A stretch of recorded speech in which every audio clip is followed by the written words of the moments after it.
ngicela ukuthi lizi introduce instead of me introducing you. Ngicela lizi introduce Baba Sosha. Yebo, ngibingelele kuma panelist nabalaleli mina phecelezi igama nguSosha Mpunzi. I'm a political strategist and I'm a so-called Mthokazi restorationist. And yeah, I'm here to represent the views of people, the population generally, and after interacting with a few political parties, what's the general consensus? I think I've got a better context of what's out there. Siyabonga kakhulu Baba Mpunzi. Tomorrow, the 18th of April 2026, marks Zimbabwe's 46th anniversary of its independence. To mark this auspicious occasion, MBC has assembled a panel of esteemed guests who will help us to assess the milestones attained since independence. So, our first question is not a question as such, it's a request for all the panelists to give us their understanding of what the Zimbabwe independence means, whether to Matabeleland or to Zimbabwe or to themselves. All right, Baba Sosha, ngicela nawe usinikeze eyakho imbono baba. Yeah, ngiyabonga Babunkala. Mina I will tend to differ. I understand perhaps my panelists Oqeda Ukhuluma where they are drawing their context from. Mina as a youth, this so-called independence is nothing else but the beginning of internal colonialism.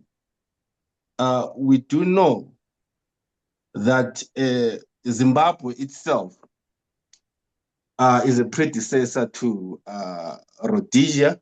Rhodesia was formed by amalgamating some Shona chiefdoms and the Mthokazi kingdom.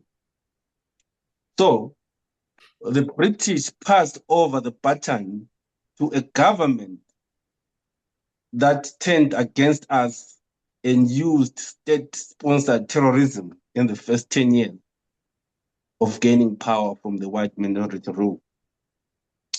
This government put so much effort in trying to create what I call a Shona superstate, an ethno Shona superstate, practicing tribal apartheid against people from Mthokazi generally, with an aim of creating or recreating what they call the Monumutapa empire, where everyone else who is non-Shona, or so to speak, anyone who does not belong to the Shona subgroups, the Korekores, the Ndau, and the Manikas, they group themselves, all those Shona subgroups, into what they call a Shona supermajority, where a political system that detects that a winner takes all, and people from Mthokazi, they were deemed to be a minority by gerrymandering, where constituencies of Shona land were broken down into smaller pieces, so that this Shona superstate can sustain itself by having perpetual voting power, more seats in parliament, and people from Mthokazi will remain perpetually subjugated and outvoted with no legislative voice. So to me, there is no independence. Independence from what? There is nothing that people from Mthokazi have ever contributed to that country willingly, on their own, or they have never governed themselves, so to speak. There are people that are being internally colonized. We can speak about Kukraundi itself, which is an active crime. It's an an unadjudicated a crime that is supposed to see a court of law.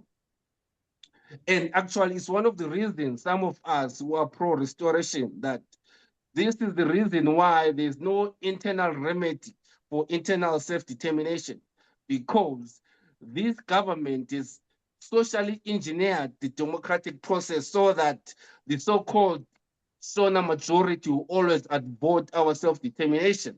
So that's why we've decided that the best thing for us to do is to seek self-determination outside of this forced marriage or forced amalgamation. This independence that our fathers fought so hard for this so-called one man, one vote, only for ZANU-PF to gather around the so-called Shona majority group, subgroups together and claim to be the majority and seek to internally colonize us, practice tribal apartheid, marginalize us, and force us to the diaspora by actually committing a genocide and trying to kill our people by first killing the Zipra combatants themselves. They were being killed one by one in 1980, ongoing until, is it 1983, the onset of Kukuronde itself. So many ex-Zipra combatants have already been killed. So I do not understand why the panelists who are just speaking now will disregard some of those things that are so pertinent, given the fact that Zipra had a so-called social contract to protect the people that were supporting it. The people died, were mass murdered and killed and forced to dance on the graves of their families and friends because they were deemed to be a non-Shona, and non-Shona was translated to mean that you were ZAPU supporter. So now, if that is not being highlighted by someone who claims to be from ZANU, to me, it feels like it's an offense, almost an insult, because the sacrifice of the people that were killed for standing and politically being aligned with ZAPU, their deaths were in vain. I do not agree with the notion or the effort that's being put by the former speaker that people should celebrate or what and what, given that the people died for the mere fact that they were ZAPU supporters. You should Baba to say that we should not be actually celebrating. All right. Sorry. Ngikubamba umlomo. Ngiyaxolisa khona lapho. Ngicela ukuthi ngidlulele komunye uzo-expand ama-ideas akho eziyithi wona iziphi izizathu ezenza abantu baphakama baya ku-liberation struggle. Okay, for me, these are two distinct reasons, but I'll try to break them down. Now, we know that generally, I would say at the time, former Mtwazi people were fighting for the resumption of their sovereignty that was taken away in 1893. Because by 1893, we do know that the Montevideo Convention of what the state is was already fulfilled by the Mtwazi state. It had a government, it had a demarcated physical geographical area. It could enter into international relations. So it satisfied the definition of what a state is. The issue that happened is our forefathers, under the so-called spirit of Pan-Africanism, they entered into, I'll call this, prenuptial agreement without protection with people that are not from Twagas, because they believe they were fighting for the same cause and the common enemy.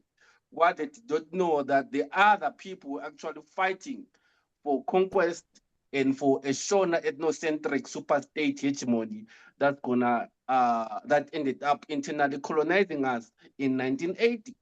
That's why where we are now, we are a people that are internally colonized. Our resources are being extracted to a government that does not give anything in return. Example being Bedbridge, that contributes around 25 to 30% of the national fiscus.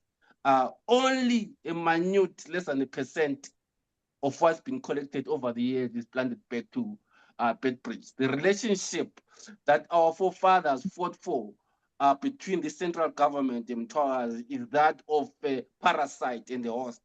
Mtwazi is being internally colonized. They fought for unforeseeable, of course, alien subjugation, where we were told to go back to South Africa, which is also grounds for remedial succession.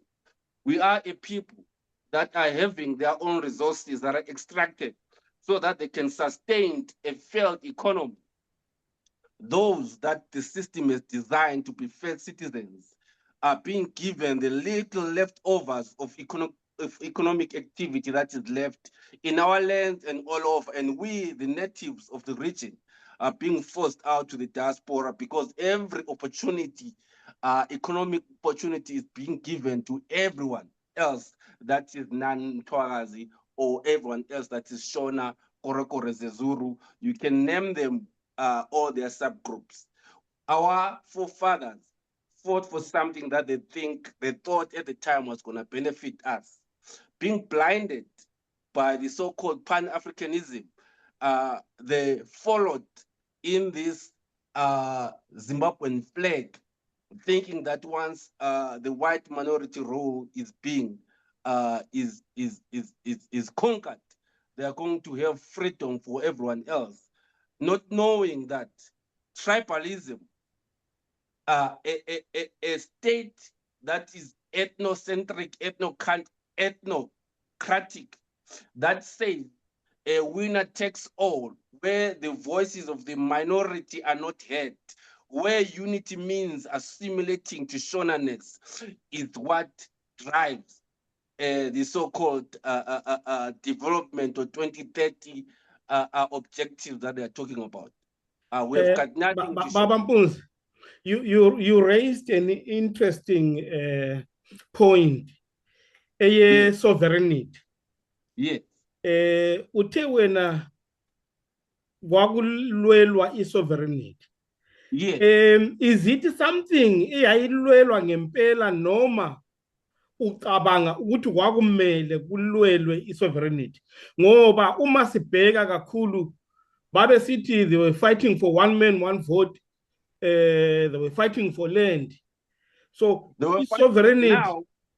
Yeah, so when we talk, we cannot, I can only refer to sovereignty to a state that pre-existed before Rhodesia. I cannot speak for sovereignty for chiefdoms. I said under the Montevideo Convention of 1933, United, when it was codified in Uruguay, it says a state, the definition of a state is it's supposed to have physical boundaries, a government, a permanent population, and it should be able to engage in international relations. Mtwazi fulfilled those through the 1853 treaty with the Boers, the Grobler Treaty, and many other concessions. So we were fighting to restore our land, which was taken from the king. People from Mashonaland, their land was not taken from a king. We just joined forces just because we believed that we will have a multiplying effect when we are fighting the white minority rule together. But otherwise, people that are not from Mtwazi were fighting for Shona dominance and ethno-majoritarian rule. That's what it is. You cannot put it in either way. This is witnessed by Kukrawundi itself. The continued subjugation, tribal apartheid, alien subjugation. Even a minister did say that people want the village to go back to South Africa. So we fought for different reasons, but however, for the sake of politics and harmony, our forefathers went in under the banner of the so-called Zimbabwe, that is an alien name to us. We were a state before Rhodesia and before Zimbabwe, and this is an illegal merger of Mtwara and Shona chiefdoms. We had no say when the British South Africa Company did that referendum in the 1920s to form Rhodesia. Zimbabwe, what it did essentially, it inherited the vices of oppression from that government and turned and pointed it against our forefathers that were more military power. Our fathers fought so hard, so mightily, so that people from Mashonaland can defeat the white minority rule only to turn around, internally colonize us and subjugate us. Achieved once. Yeah, with ama objectives of the liberation struggle achieved na. Imaphi achievwayo mawazi. Imaphi which were not achieved mawazi. Okay, the objectives of the liberation struggle were achieved for some, and for Mtwara they were not, because the objectives themselves were different. And those that achieved theirs actually ended up taking some objectives that belong to people from Mtwara. I can put it like this simply. The comrades here speak about the bourgeoisie and the elite in ZANU-PF. We do know who those people are. I did say that Zimbabwe is an ethnocentric country. It is an ethnocracy. It is a Shona majoritarian tribal apartheid practicing state. That's what Zimbabwe is. Let's not shy about it. That's why when everyone else from Mashonaland is celebrating independence, they are celebrating conquest. So we cannot celebrate conquest and dancing on the graves of our people in Belago tomorrow. That's a sign of conquest. That's desecration. So anyway, let's go back to the original question. The objectives were to actually bring in majority rule and to do away with white minority rule, which was achieved at least from face value. But we do know that was just some theatrics and skullduggery that were meant to numb our political consciousness so that this Shona hegemony that was created by the British initially can internally colonize us instead of focusing on developing the nation and economy for the first 10 years. The objectives that the ZANU-PF ethnocratic government achieved was to commit crimes against humanity. That's what they achieved, because they planned to do that prior to 1980. They achieved the crimes against humanity, and they continue to do so today. We know that those that follow Gregory Stanton, the 10 stages of a genocide, it starts by persecution, othering people, planning. We've got planning that was done soon after 1980. That was an objective of Mugabe to go to North Korea. There's evidence of persecution. The incidents were used as a pretext to target people, and the actual extermination of people. Now we are in the stage 10 of denial, where the state does not want to accept responsibility and is treating assimilation to Shonaness as unity and asserting its unitarianism unto people of Mtwara. Unity is not imposed, it's negotiated. You cannot force yourself to unite with people that do not trust you. The social contract of trust between a government and these people was irrevocably broken when the government decided to use state-sponsored terrorism against its own citizens. So all I can say, the only thing that was achieved was Kukurawundi, and it continues up until today. Our resources are siphoned off in a shithole economy that has collapsed because of tribalism. our revenues in Bedbridge, our gold in Gwanda is siphoned off to go and sponsor and feed the bellies of Chivayo in Salisbury. So now, tell me now, what was achieved from Twala besides this government, what this government did initially planned, which is a genocide that continues today. We are internally colonized. Baba Mpunzi, that's the next question that I'm coming to. Kodwa ke kuhle ukuthi ngizovele ngiqale ngawo. Yebo. Ukuthi i-independence yaletha ama-gains afanayo between iMatabeleland neMashonaland. All right. Yebo. Yeah, into engayisho lana ukuthi Babunkala, which economic gains? Whatever gains. Whatever gains, we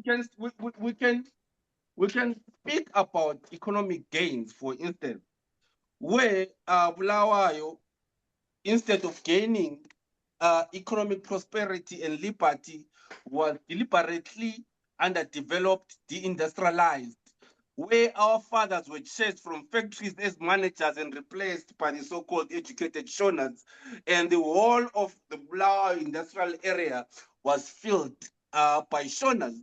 And our parents, our forefathers, who were the pillars of families, were turned into peasants and forced to live in the villages. That's how an ethno-country gained gained for whom they believe are the first citizens. They had to take away from Twazi in order to benefit their first citizens. That alien subjugation under international law, that's grounds for remedial succession. Now, let's go further. What was gained? Well, you can talk about freedom. We gained propaganda. State propaganda was weaponized against Mtwagazi. That was the governing party gaining and using vices of the former white minority colonizer against us, our former comrades that we fought alongside each other. They used a state-sponsored propaganda where they painted people from Mtwagazi as uneducated, unsophisticated, uncivilized, dandaheads and so forth, and people who are good for nothing but for only eloping to South Africa and so forth. Now, that was alien subjugation. We did not gain anything. We kept on losing as Mtwagazi. Even now, as the economy has been turned into a shithole, the Harare government is surviving by taking their inhabitants that otherwise are supposed to be wallowing in poverty and giving them jobs that are meant for people from Twazi. Now that the economic pool is so small, we are suffering actually an exacerbated form of internal colonialism, because to compensate for a failed economy, all the jobs have to be given to Shonas, and everyone else from Twazi must go elsewhere. All right. Ngiyabonga baba, ngiyabonga. Ithi ngidlulele kubaba uBhuli. Ngilizwe unkomo kakuyabe that one man nxa kunguwe babunkala, it all starts with just that one man. We need umuntu oyedwa nguye simdinga ibona ama-party zonke egcwele khonapha edinga abantu kuthiwa kuyamhlangano kuthiwa iZimbabwe is looking for just that one man ongasiza abantwana beZimbabwe. All right. Ngiyabonga kakhulu Babunkala, ngiyacela ukuphendula something engavela bengifuna ukubuza owamaphosa, please, if my have. Kulungile ungabuza baba. Owamaphosa ngusoshalana bengifuna ukubuza umbuzo kuwe baba ukuthi according to you, why does it seem that deliberately you are failing to label marginalization yakomthwakazi, and why is it that you are comparing the 2008 killing of people by the government with an actual planned genocide that could have killed easily close to 100,000 people, calculated based on the amount of people that were killed in the initial stages per week. Why does it seem that you do not want to take sides, not sides per se? Why don't you want to clarify who is the perpetrator and who is the victim? It seems to me that you are deliberately sugarcoating. That's one thing about we are the youth that found disingenuous about this app. You seem not to be actually politically conscious about how people are feeling on the ground, the continent. My father was a zebra, a good one for that matter.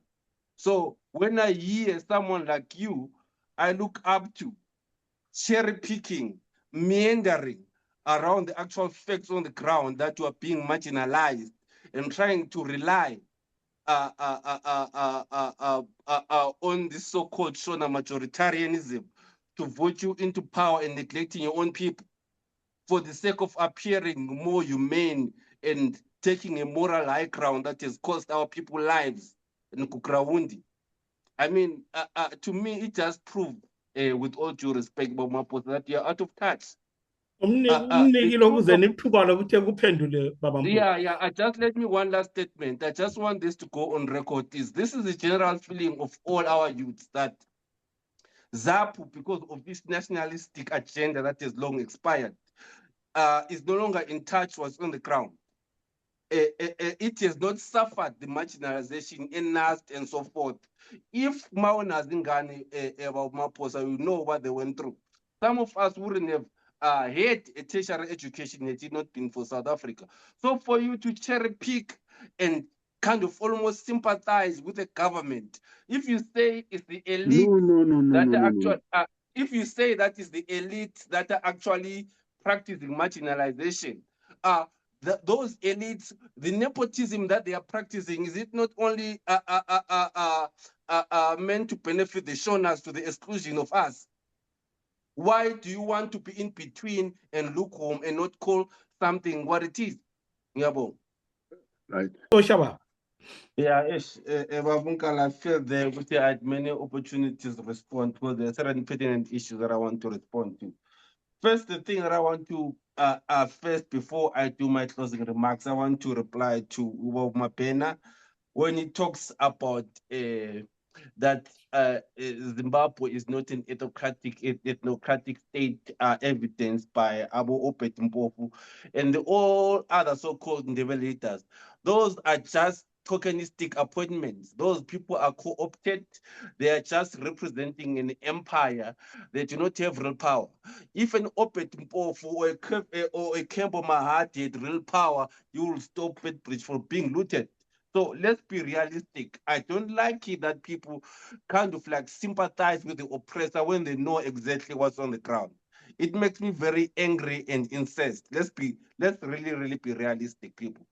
And secondly, I want to deal with the issue of ZAPU and this nationalistic approach. Perhaps it's an institutional Stockholm syndrome thing of wanting to identify with the people.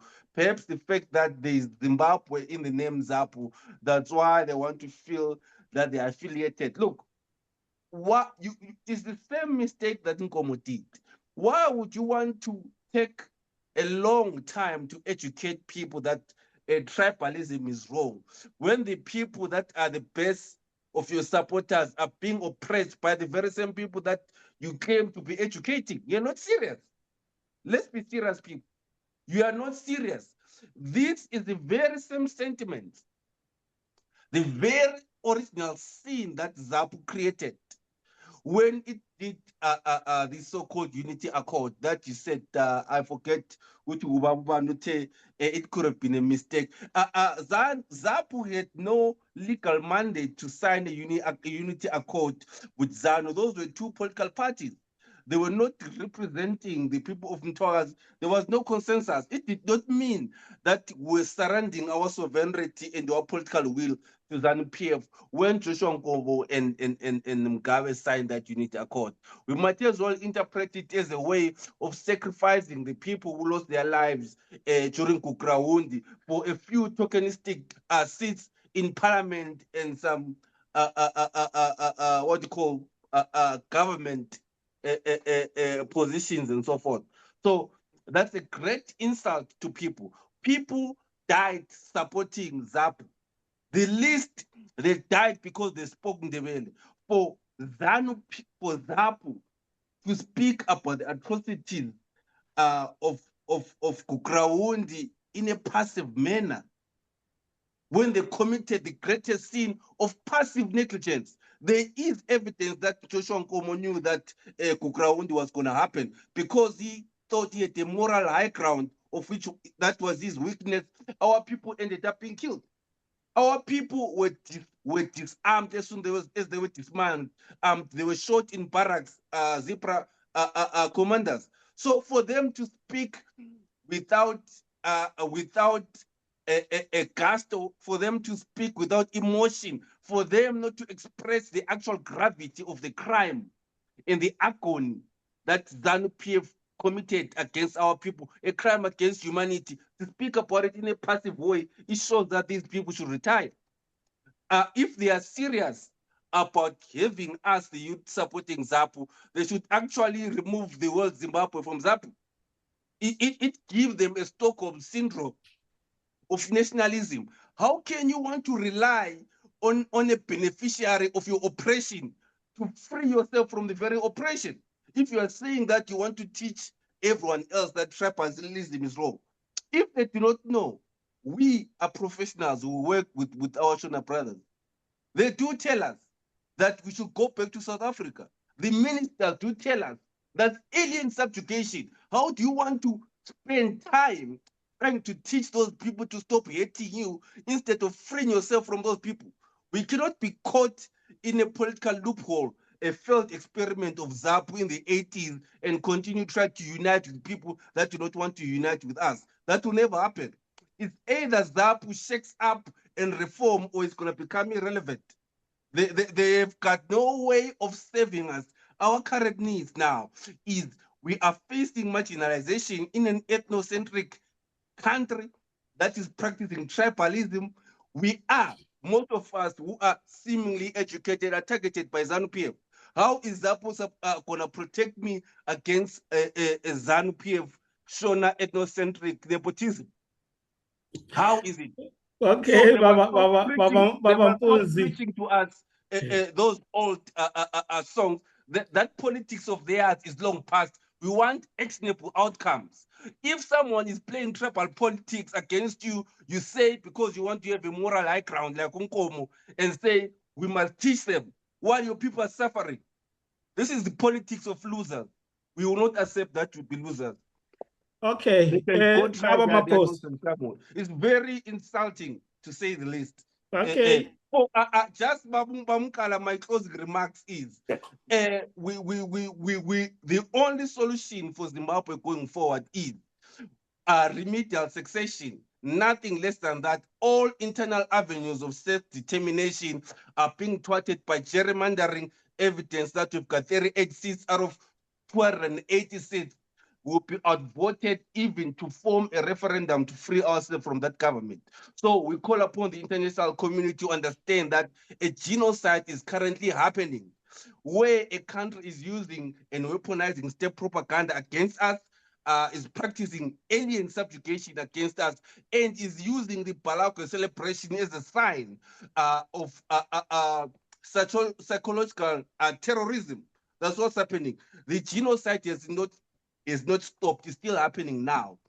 For those that are on the moral high ground in the international community must understand that Mthokazi is internally colonized by ZANU-PF, which is represented by Shonas, an ethnocentric hegemony of sub-ethnic groups that is grouped together. They fight amongst themselves, the Manikas and the Korekores and the Zurus, but all of them are against us because they want to dominate us. We do not care about their intra-tribal fights. All of them want to subjugate and dominate us, and it's high time we free ourselves from the internal colonialism. We cannot be victims of tribal apartheid.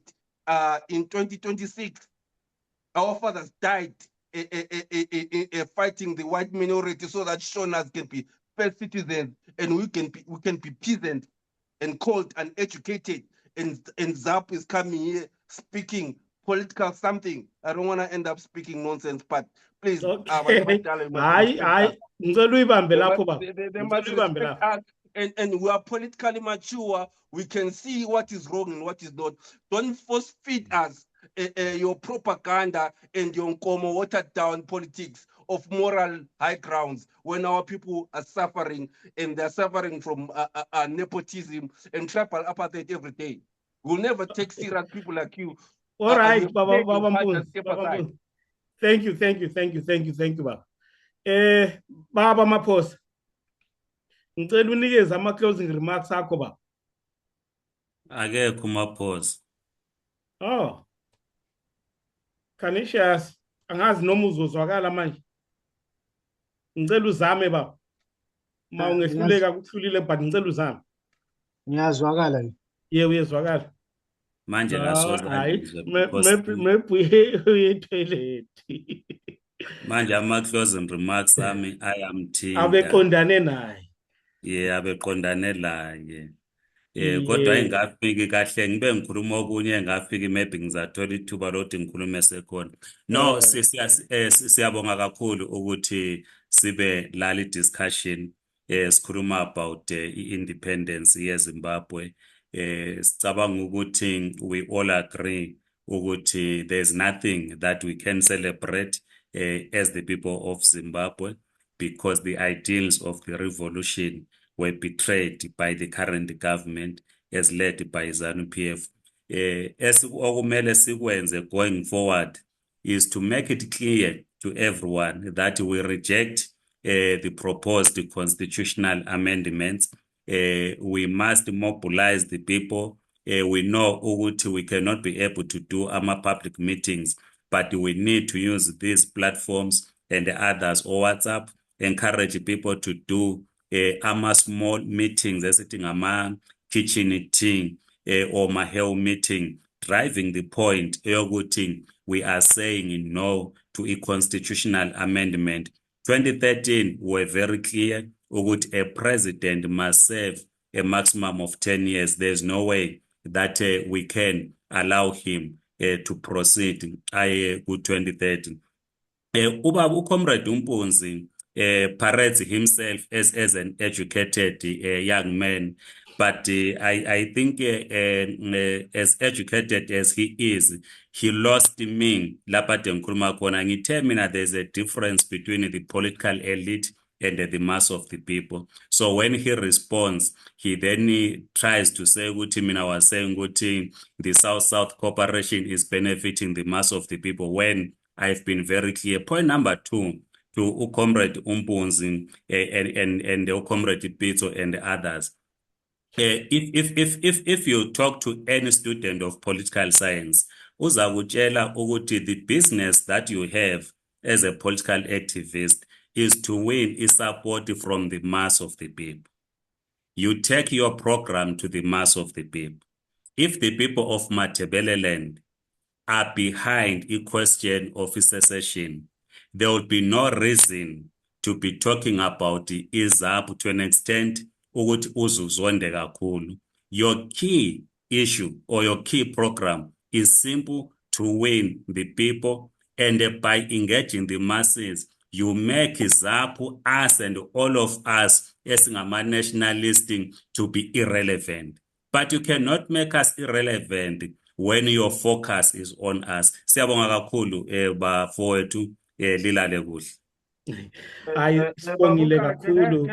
I respond there? I think I deserve a response. One minute, Baba Mpunzi. 1 minute. I'll say one thing, that this massive issue that you're raising, that you need to win over the masses, you must understand that I'm a student of politics myself, but I understand that not all political philosophies fit them towards the question. We are in a situation where we're faced with tribal based politics, where multiple sub-ethnic groups have galvanized and amalgamated into a so-called Shona supergroup, and they are using the so-called ethno-majoritarianism against us.